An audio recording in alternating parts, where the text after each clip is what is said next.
Hey, tectonic family. Did you know that nearly 90% of companies now rely on APIs to connect their services?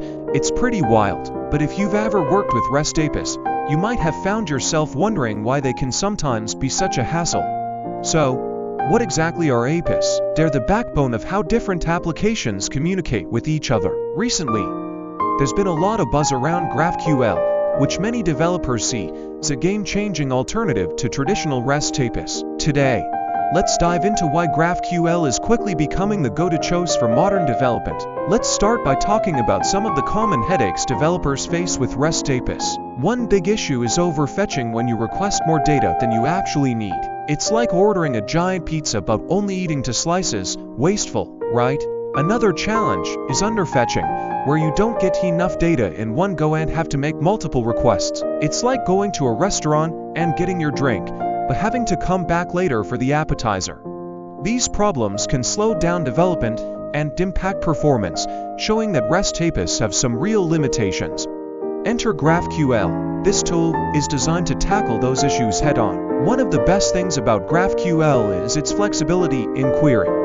You can ask for exactly what you need, no more, no less. Plus, it operates on a single endpoint, which means you don't have to juggle different URLs for different resources. It's like having a one-stop shop for all your data needs. This not only improves efficiency, but also enhances the overall developer experience. Let's look at a real-world example. GitHub made the switch from REST to GraphQL, and the results were impressive. They reduced the amount of data transferred and significantly sped up their app's performance. Developers could now build features faster and more intuitively, thanks to tailored data requests. It's a classic win-win. Happier developers and a better user experience. This shift shows just how powerful GraphQL can be in practice. So, what's the takeaway?